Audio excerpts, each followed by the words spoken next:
আমি আজকে একটি রুটি খাওয়া সবজি বানাবো। তার জন্য আমার লাগছে আলু, পেঁপে, গাজর, ক্যাপসিকাম, টমেটো, মুসুরি ডাল, দুটো ডিম, পেঁয়াজ কুচনো, রসুন থেতো করা, কাঁচা লঙ্কা চেরা।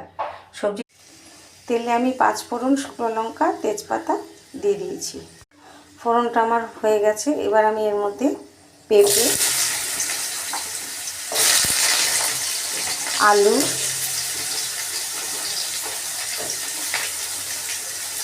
গাজর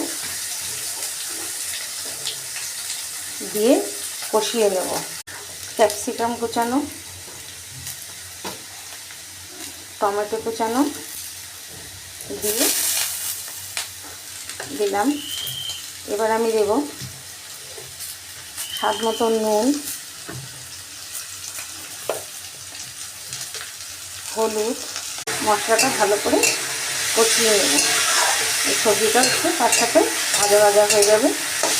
এই কাঁচা যে সবজির গন্ধ সেটা থাকবে না। এবার আমি ভালো করে ধুয়ে রাখা মুসুরি ডালটা দিয়ে দেবো। দিয়ে এবার আমি সেদ্ধ হওয়ার মতো পরিমাণ মতো জল দিয়ে দেবো। ডাল আর সবজিটা একসাথে সেদ্ধ হবে।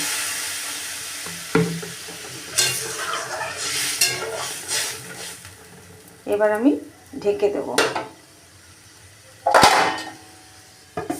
কাঁচা পেঁয়াজ আর রসুন থেতো কাঁচা লঙ্কা চেরা রেখেছিলাম সেটা দিয়ে দিলাম। দিয়ে নেড়ে আবার এটাকে ঢাকা দিয়ে দেব।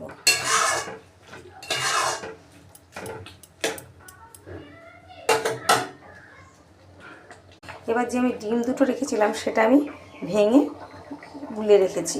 এতে আমি কোনো নুন দিইনি, কারণ যদি আমার ডালের বেশি নুন হয়ে যায় তাহলে এই ডিমটাতে নুনটা টেনে নেবে। এটা এরভাবে ঘুরিয়ে দিয়ে দিলাম। দিয়ে একবার নেড়ে দেব। এটা একটু মিষ্টি মিষ্টি হয়, যেহেতু রুটি খাওয়ার তরকারি, এই জন্য এখানে আমি একটু বেশি মিষ্টি দিলাম।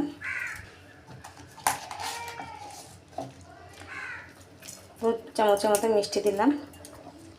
আর একটু গরম মশলা, কিছুটা ধনেপাতা কুচানো দিয়ে দিলাম। এবার আমি নামিয়ে নিই। আমার এক সবজি ডাল কমপ্লিট হয়ে গেছে। এইভাবে আপনারা একবার বানিয়ে খেয়ে দেখুন রুটি দিয়ে, খুব ভালো লাগবে।